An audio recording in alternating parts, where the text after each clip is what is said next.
안녕하십니까 성도 여러분. 오늘은 제7과 최고의 충성, 전장에서 경배함이라는 제목으로 이 한 주일 동안 말씀의 은혜를 함께 나누시겠습니다. 말씀 나누기 전에 기도하겠습니다. 하늘에 계신 아버지 하나님, 오늘 저에게 귀한 은혜 주셔서 한 주 동안 주의 귀한 말씀을 나누게 하시니 감사합니다. 말씀을 통하여 우리 주님, 우리가 우리 심령 가운데 갖추기를 원하시는 진정한 그리스도인의 모습이 무엇인지를 깨닫게 하여 주시옵소서. 여호수아와 모든 백성들이 그 어떠함이 오늘 우리의 상태에 어떠함에 얼마나 큰 영향을 미치며 우리의 삶에 큰 변화를 주는지 다시 한번 말씀으로 재조명되게 하여 주시옵소서. 예수님의 귀하신 이름으로 간절히 기도합니다. 아멘. 한 주의 말씀의 제목 7과 최고의 충성, 전장에서 경배함이라는 제목으로 함께 말씀을 은혜를 나누겠습니다. 기억절 말씀 마태복음 6장 33절 말씀 봉독합니다. 그러나 너희는 먼저 그의 나라와 그의 의를 구하라. 그리하면 이 모든 것을 너희에게 더하시리라 라고 기록하고 있습니다. 영적 리더십의 파워는 하나님께 지휘권을 내어드리는 데에서부터 시작됩니다. 백전백승의 명장으로 유명했던 로마 황제 줄리어스 시저는 자신의 전성기를 직접 자세하게 기록한 것으로 유명하지요. 게르만 민족과의 대전쟁을 그린 갈리아 전쟁에 관한 그 기록들은 아주 유명한 작품이 되었습니다. 그런데 시저의 전쟁기 속에 특이할 만한 것은 만반의 전쟁의 준비를 다 갖추고 이제 막 손에 땀을 쥐게 적과의 혈투를 벌여야 할 시점에 느닷없이 딴 이야기들이 등장하는 것을 볼 수 있습니다. 뜬금없이 그 지방의 풍속 그리고 지형의 특색, 사람들의 모습에 대하여 자세히 기록하고 있다고 하는 것이 특징입니다. 후세 학자들은 이에 대해서 이야기하기를 다른 장군들과는 다르게 시저에게 있어서는 그 지방을 통치해야 했기 때문이다 라고 그렇게 이야기하는 것을 볼 수 있습니다. 여러분, 이번 주는 이스라엘 백성이 약속의 땅에 머무르는 동안 우리 주님께 스스로를 재언신했던 중요한 순간들을 살펴볼 것입니다. 그것은 때로 위험에 직면한 가운데 이루어졌던 사건들입니다. 여호수아는 적지에서 이스라엘 백성들에게 할례를 행하도록 했습니다. 그리고 임박한 위험 속에서도 유월절을 지키라고 한 것이죠. 정복이 한창일 때 제단을 쌓아놓고 우리 주님께 경배하도록 했습니다. 이스라엘의 7지파가 아직 기업을 받지 못한 상황에서 여호와의 장막을 세우는 일을 한 것입니다. 이런 상황들을 우리가 보면서 어떻게 이런 결정들을 내릴 수 있었을까라고 하는 이 말씀을 통하여 여호수아의 귀한 리더십의 모습을 볼 수 있겠습니다. 여호수아의 리더십 이야기 속에서도 상식적으로 이해하기 힘든 쉼표들이 찍혀 있는 것들을 보게 됩니다. 강물이 많이 불어나는 시기에 요단강이 갈라지는 기적 가운데에서 무사히 건넌 이 요단강을 건넌 이스라엘 백성들은 가나안 땅의 역사적인 첫발을 내디딥니다. 바로 몇 킬로미터 앞에는 가나안 전쟁의 제1차 관문 어디입니까? 여리고성이 기다리고 있지요. 요단강을 둘로 가르는 하나님의 기적을 체험한 터라서 이스라엘 군사들의 사기는 하늘을 찌를 듯 했습니다. 반면에 가나안 사람들은 공포에 휩싸여 떨고 있었습니다. 여호수아서 5장 1절에는 가나안의 모든 왕들이 하나님이 이스라엘 백성들을 위해서 요단강을 갈라주셨다고 하는 그 소식을 그들이 접하고 나서 정신이 몽롱해졌습니다. 전의를 상실할 정도였다라고 성경에는 기록하고 있습니다.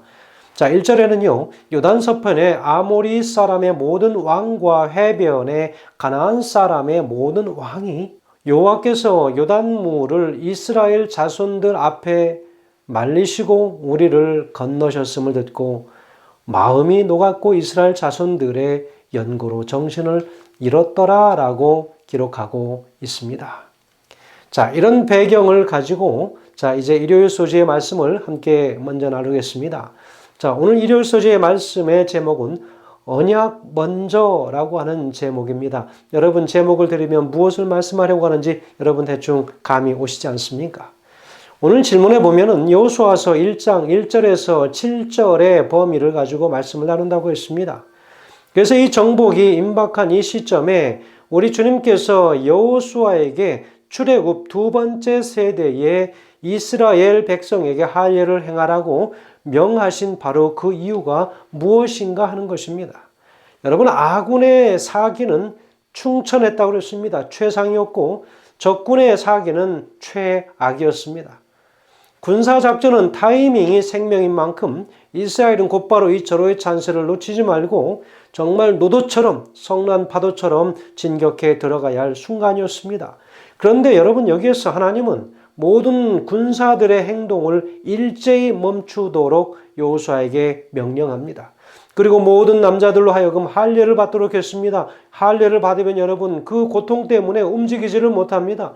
며칠 후에 회복된 뒤에는 유월절 절기를 지키라고 하는 명령을 내립니다. 그리고 하나님께서는 총사령관 여호수아를 불러서 독대하십니다. 이스라엘이 요단강을 건넌 것은 정월 10일이었습니다. 그런데 하나님의 명령하신 사건들이 일어난 데는 그 후로 최소한 열흘은 걸렸습니다. 1분 1초가 급박한 군사작전에서 이해할 수 없는 브레이크를 거신 것입니다. 그것은 바로 전쟁 준비가 아닌 전쟁과는 전혀 상관없는 명령을 내렸습니다. 여러분, 그렇다면 여기에서 우리는 한 가지 교훈을 캐치해야 할 것입니다. 무엇일까요? 앞서 이제 펼쳐질 그 전쟁들은, 특별히 여리고성의 점령은 혈과 육의 싸움이 아닌 하나님께서 원하시는 방법대로 바로 이것은 영적으로 해결해야 하는 전쟁이었음을 오늘 우리에게 가르쳐 주고 있는 것이죠. 자, 우리는 여기에서 하나님의 생각은 우리의 생각과는 도무지 다르다고 하는 사실을 다시 한번 확인하게 됩니다. 앞장에서 우리는 요단강을 건너는 그 긴박한 상황 가운데에서 12명의 대표를 선출해서 강 한가운데에서 12개의 돌을 가져와서 길갈에 쌓아놓게 하신 일을 통해서 우리의 생각으로는 미칠 수 없는 하나님을 발견하게 되지 않습니까? 하나님은 단순히 싸움에서 이기고 지는 것 이상의 생각을 가지고 계셨던 그런 분이셨습니다. 그분은 당장 오늘의 위급한 상황을 돌파하는 것보다 더 중요한 무엇인가가 있다고 하는 거예요. 오늘 우리 눈에 현세적인 그 어려움을 돌파하기 위해서 인간적인 방법들을 동원하고 인간적인 생각으로 하기보다는 하나님께서 원하시는 것이 있다라고 하는 것입니다. 당장 코앞에 다가온 시험을 패스하고 사업에 성공하는 것보다 더 중요한 무엇인가가 우리에게 필요하다고 하는 것을 말씀하고 있다는 것이지요. 하나님은 우리의 인격과 생각과 마음이 진정한 승리자의 것으로 다듬어지기를 원하십니다. 승리를 위해서는 우리 스스로의 영혼을 가다듬는 준비가 필요했던 것이지요. 교회증언 1권 92페이지에는 이렇게 기록합니다. 이제는 오로지 그대의 끈질긴 노력과 연합된 하나님의 은혜에 의해서만이 자신의 의지를 극복하는 승리자가 될 수 있다. 그리스도의 공로를 통해 그대는 영혼의 상처를 입히고 보기 흉하게 만들며 잘못된 품성을 개발시키는 것과 분리될 수 있다. 그대는 잘못과 함께 옛사람을 벗어버리고 새 사람 예수 그리스도를 취해야 한다. 그분의 생애를 그대의 안내자로 삼을 때 그대의 재능과 지력은 하나님의 사업에 바치게 될 것이다 라고 기록하고 있습니다. 영적인 숨고르기가 필요하셨습니다. 약속의 땅 가나안에 마침내 발을 디딘 이스라엘 백성에게 하나님이 내리신 첫 번째 명령은 할례를 받으라는 것이었습니다. 사실 할례 의식은 다른 나라에게서도 시행되었습니다. 그러나 다른 나라 사람들에게는 성인 의식이나 위생상의 이유로 초점이 맞춰져 있지만 이스라엘 백성들에게 있어서의 할례는 하나님과의 언약의 상징이라고 하는 특별한 의미를 지니고 있다는 것이지요. 여러분, 그 기원을 따지자면 이스라엘 민족의 시조라고 불리운 아브라함에게로 거슬러 올라갈 수 있습니다. 늙도록 자식이 없었던 아브라함, 그러나 항상 하나님을 사랑하고 순종했던 그에게 하나님은 그의 자손이 하늘의 별처럼 많아질 것이라고 약속하셨습니다. 그러나 그 약속의 증표로 태어나는 모든 이스라엘 남자 아이들이 출생한 지 8일 만에 다 할례를 받게 하셨습니다. 하나님의 특별한 축복이 흘러내려오는 민족이라고 하는 상징이었습니다. 그런데 난지 8일째 되는 이스라엘 남자들은 당연히 받게 되어 있는 할례를 새삼스럽게 요단강을 건너서 새 보금자리가 될 가나안 땅으로 건너오자마자 그것을 시행하라고 하는 그 이유가 무엇인가 하는 것입니다. 그것도 가나안 정복 전쟁의 첫 관문이 될 여리고와의 전투 작전의 말입니다. 자, 그렇다면 오늘 바로 그 이유가 무엇인지를 좀 몇 가지로 살펴볼 필요가 있습니다. 저는 개인적으로 첫 번째 2절에서 7절의 말씀을 근거로 본다면 순종하는 하나님의 백성들이 되기를 원하셨던 것으로 볼 수 있습니다. 이스라엘 모든 남자들에게 할례를 행하라 라고 이야기합니다. 2절과 3절의 말씀은 먼저 이렇게 기록합니다. 그때에 여호와께서 여호수아에게 이르시되 너는 부싯돌로 칼을 만들어 이스라엘 자손에게 다시 할례를 행하라 하시매 여호수아가 부싯돌로 칼을 만들어 할례 산에서 이스라엘 자손에게 할례를 행하니라 했습니다. 여러분 아시는 것처럼 이스라엘 백성들은 40년 전까지 애굽에서 수백 년이 넘게 노예 생활을 했습니다. 노예 생활 와중에도 남자들은 계속 할례를 받았죠. 그러다가 하나님이 보내신 지도자 모세의 리더십 아래에서 이스라엘 백성들은 애굽을 탈출하여 하나님의 기적으로 홍해를 건너게 됩니다.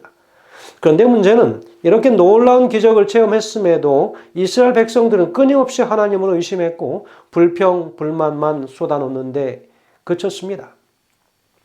애굽을 탈출한 이스라엘 백성들은 원래 홍해를 건너 40일이면 광야길을 횡단해서 가나안에 들어갈 수 있었습니다. 그런데 가나안 땅을 정탐하고 돌아온 이 정탐꾼들의 그 이야기는 가나안 사람들이 살고 있는 바로 그들은 바로 기골이 장대한 아주 거대한 사람들이고 강력한 사람들이었다라고 이야기합니다. 이 말의 질에 겁이 질려서 이스라엘 백성들은 모든 전의를 상실하고 애굽으로 다시 돌아가자라고 하나님을 원망하며 말했습니다. 그들은 왜 자기들을 애굽에서 이끌어 나왔느냐고, 왜 노예 생활에서 해방시켰느냐고 모세를 향하여 불평합니다. 그야말로 물에 빠진 사람 건져줬더니 보따리 내놓으라고 하는 격이 된 것입니다.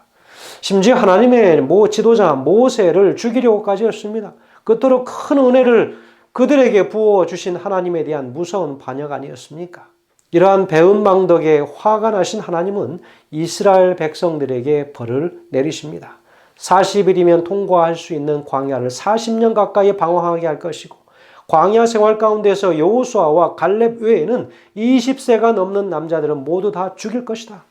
그 후에 태어난 세대들만이 축복의 땅인 가나안으로 들어갈 수 있게 하셨습니다. 그 무서운 벌과 함께 하나님께서는 이스라엘 남자가 아기에게 행해졌던 할례 의식도 금지되었습니다. 할례는 하나님의 축복을 받은 특별한 백성들의 상징이었지만 그 축복은 오직 하나님을 사랑하고 하나님의 리더십에 순종할 때만 유효한 것이었습니다. 그래서 할례의 순종은 바로 하나님을 향한 순종의 사람이 되기 위한 첫 단계였던 것이죠. 이스라엘이 하나님을 불순종하는 동안에 할례는 중단할 수밖에 없었습니다. 결국 그렇게 이스라엘 백성들은 광야의 모진방랑의 생활을 40년이나 해야 했고 그동안에 출애굽 1세대들은 다 광야에서 죽고 그리고 2세대들이 가나안으로 들어오게 된 것입니다.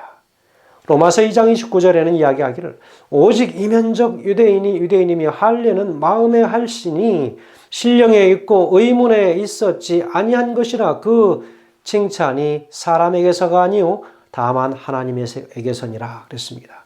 여러분 할례를 어디 하라고요? 마음에 하라고 했습니다. 심령에 하라고 했습니다. 예레미야서 4장 4절에도 보면 유다인과 예루살렘 거민들아 너희는 스스로 할례를 행하라 그랬습니다. 너희 마음 가죽을 베고 나 여호와께 속하라. 그렇지 아니하면 너희 행악을 인하여 나의 분깃이 불같이 발하여 사르리니 그것을 끌 자가 없겠다 그랬습니다. 여러분 할례는 무엇이라고요? 마음의 가죽을 베는 것이다. 그렇게 함으로 우리가 온전히 여호와 하나님께 속한 존재가 되는 것이라고 이야기하고 있습니다. 오늘 우리에게 불순종의 살을 베어내는 할례가 필요한 것입니다. 여러분 그러므로 진정한 영의 할례, 마음 가운데 진정한 할례가 있게 되므로 순종의 삶을 살게 되므로 저 하늘 가나안에 함께 들어가게 되는 우리 모두가 되길 간절히 소원합니다. 자, 두 번째, 왜 이러한 의식들을 행하라고 하셨는가? 바로 그것은 축복을 담을 만한 그릇이 되도록 한 것입니다. 8절과 9절의 말씀에는 옛 불순종의 수치를 해결해 주시겠다라고 했습니다. 그러므로 인하여 모든 수치가 마음에서 제거되어지면 하나님의 쓸만한 그릇으로 사용하시겠다고 하는 것입니다. 8절과 9절입니다. 또 모든 백성에게 할례 행하기를 마침에 백성이 진중 각 처소에 머물며 낫기를 기다릴 때에 여호와께서 여호수아에게 이르시되 내가 오늘 애굽의 수치를 너희에게서 떠나가게 하였다 하셨으므로 그곳 이름을 오늘날까지 길갈이라 하느니라 라고 기록하고 있습니다. 이제 요단강을 건너므로 이스라엘 백성의 광야 생활은 끝이 났습니다. 그들은 불순종과 반란에 대한 하나님의 징계도 마무리되었습니다. 하나님은 길갈에서 할례를 행하라고 명령하셨습니다. 자, 그러면서 애굽의 수치를 굴러가게 하겠다라고 9절에서 말씀하지 않았습니까? 여러분, 길갈이라고 하는 지명을 주셨는데 이 지명의 뜻이 무엇입니까? 굴러간다라고 하는 뜻입니다. 길갈이라고 하는 뜻은 굴러간다는 것입니다. 애굽의 노예 생활에서 탈출한 지는 40년 전 일인데 이제야 애굽의 수치를 벗어나다니 여러분, 이게 무슨 말일까요? 여러분, 이 종의 문서를 불태우고 노예 신분에서 해방시켜줘도 그들이 한 사람의 책임 있는 자유인으로 바로 서기까지는 한참의 시간이 걸리는 것입니다. 나쁜 짓도 익숙해지면 그것을 끊어버리기가 쉽지 않은 법입니다. 그래서 하나님은 이스라엘 백성들로 하여금 40년간의 광야 생활을 하게 하셨습니다. 수백 년간의 노예 생활로 인해서 노예 근성이 몸에 밴 이스라엘 백성들로 하여금 광야 생활을 하는 40년 동안 그 나쁜 옛 습성의 때를 완전히 벗어버리게 한 것입니다. 그러면서 애굽에서의 노예 근성은 이방신들을 숭배하고 좌절감과 패배감에 젖어 살게 했고 서로를 원망하고 남에게 늘 의존하고 비겁하고 아무 꿈도 없는 하루 일하고 하루 먹고 사는 그런 습성에 젖어 있었던 것입니다.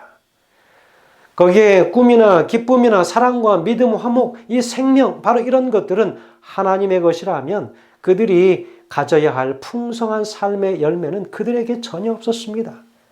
하나님과의 관계가 하나님께 불순종함으로 깨어져 버렸기 때문입니다. 그래서 그들은 모래 바람이 가득한 광야에서 뼈를 깎는 연단을 겪어야만 했습니다. 하나님은 축복을 주시기 전에 먼저 그 축복을 감당할 만한 그릇으로 우리를 빚으실 것입니다. 그래서 길갈이라고 하는 곳에 이름의 그 지명을 허락하시면서 바로 모든 그동안의 수치가 이제는 다 떠나가고 굴러갔음을, 지나갔음을 이야기합니다. 여러분, 그럼 세 번째는 우리가 무엇을 생각할 수 있을까요? 왜 그러한 이상한 쉼표들을 찍게 하셨는가? 바로 그것은 우리의 믿음을 테스트하도록 한 것이었는데 우리는 그 믿음의 테스트를 통과하라고 하는 것입니다. 여리고성을 코앞에 둔 거리에서 이스라엘 남자들은 할례를 받게 되었고 하나님은 그 엄청난 믿음을, 그들의 믿음을 테스트하였습니다. 여러분, 의학적으로 남자들이 할례를 받고 정상적인 몸 컨디션으로 회복되기 위해서는 며칠의 시간이 걸립니다. 이것은 곧 눈을 시퍼렇게 뜨고 있는 적군 앞에서 완전히 무장해제하는 것입니다. 상식적으로 보면 자살 행위나 다름없는 아주 무모한 행위였죠. 가나안의 군사들은 하나같이 거구였고 당시 고대 중동에서 가장 무서운 정예병들이었습니다. 숫자적으로도 압도적이었습니다. 객관적으로 전력은 아주 게임이 안 될 정도였습니다. 하지만 처음부터 전쟁은 여호와의 손에 있었던 것이라고 하는 것을 말씀을 통해서 볼 수 있습니다. 바로 그 전쟁은 이스라엘의 손에 있는 것이 아니었죠. 하나님이 이스라엘 백성과 함께 하셨기 때문에 가나안 군대는 생전 처음으로 공포에 사로잡혀 이스라엘을 두려워할 수밖에 없었던 것이죠. 하나님께서 하셨습니다. 초자연적인 승리와 기적이 하나님을 모르는 사람들의 눈에도 확연히 드러났기 때문입니다. 여호수아서 5장 1절에서 가나안의 모든 왕들이 다 마음이 녹았다라고 하지 않았습니까? 그래서 이스라엘 백성들을 두려워한 바로 그 이유, 바로 그것은 하나님이 이스라엘을 위하여 요단강을 갈라주셨기 때문인 것이죠. 홍해의 악몽도 그들이 꾸고 싶지 않은데 바로 요단강이 또 갈라진 것입니다. 그들은 바로 이스라엘이 강하다고 하는 사실을 두려워한 것이 아니라 하나님이 이스라엘과 함께 하신다고 하는 사실이 그들은 두려웠던 것입니다. 여러분, 우리는 때로는 착각할 수 있습니다. 우리가 무엇인가 대단하고 내가 강한 것처럼, 내가 많이 하는 것처럼 알지만 왜 그렇게 사람들이 인정하는 것일까? 바로 그것은 하나님께서 함께 하시기 때문이라고 하는 사실입니다. 여러분, 이 말을 거꾸로 해석하면 우리의 강함은 하나님과 함께 있음으로써만 가능하다고 하는 것입니다. 하나님이 함께 하시지 않는 이스라엘이 아무것도 아닌 것처럼 하나님이 함께 하시지 않는 인간 역사는 그것 또한 아무것도 아닙니다. 우리는 교만을 버려야 할 것입니다. 부조와 선지자 290페이지는 이야기합니다. 그들의 믿음을 시험하고 당신께 대한 그들의 신뢰심을 강하게 하시기 위하여 이 방법을 선택하셨다고 그랬습니다. 무엇 때문에요? 그들의 믿음을 시험하시고 당신께 대한 그들의 신뢰심을 강하게 하시기 위하여 이 방법을 선택하셨다. 본문에서는 이스라엘이 할례를 받아야 하는 이유가 여기 있는 것이라고 이야기합니다. 바로 오늘 내 상식과 지혜로 해결할 수 없는, 이해할 수 없는 하나님의 명령에 순종할 이유가 바로 여기 있다고 하는 거예요. 그들이 그렇게 한 것은 애굽에서 구원해 주신 하나님과의 관계를 기념하기 위해서였습니다. 왜 그렇게 하였는가? 전쟁이 여호와께 속한 것임을 인정했기 때문입니다. 여러분, 우리의 모든 삶의 전쟁이 여호와께 달려 있다면 우리는 여호와 앞에서 기도할 수밖에 없습니다. 우리의 능력을 의지하는 교만을 우리가 품고 사는 것이 아닌 온전히 하나님의 능력임을 인정할 때 우리는 겸손할 수밖에 없습니다. 마태복음 6장 33절 오늘 기억절 말씀에 그런즉 너희는 먼저 그의 나라와 그의 의를 구하라. 그리하면 이 모든 것을 너희에게 더하시리라 라고 이야기했습니다. 성도 여러분, 오늘 하나님께서 우리를 향하여 저 하늘의 의를, 그분의 의를 먼저 구하는 백성들이 되라고 이야기하고 있습니다. 내 자신의 의를 먼저 바라보지 않도록 하셨습니다. 하늘의 의를 구하면 내 의는 전혀 보이지 않습니다. 내 의는 살아나지 않습니다. 그래서 오늘 우리에게 영적인 식별력이 필요한 것입니다. 무엇이 육적인 싸움이고 무엇이 영적인 싸움인지를 알아야 하는 것입니다. 이것이 육의 싸움인지 영적인 싸움인지를 식별할 수 있는 영적 식별력이 오늘 우리에게 필요하다는 것입니다. 성도 여러분, 오늘 그것을 우리가 깨닫고 하나님 앞에 겸손히 내려가는 우리 모두가 되길 간절히 소원하면서 말씀을 드립니다. 기도하겠습니다. 하나님, 오늘 우리가 깨달은 대로 행할 수 있도록 인도하여 주시옵소서. 우리 아버지께서 다시 한번 우리가 살아가는 모든 삶 속에서 우리의 주인 되심을 다시 한번 이 말씀들을 통하여 확인하는 하루가 되게 하시기를 예수님의 이름으로 간절히 기도합니다. 아멘.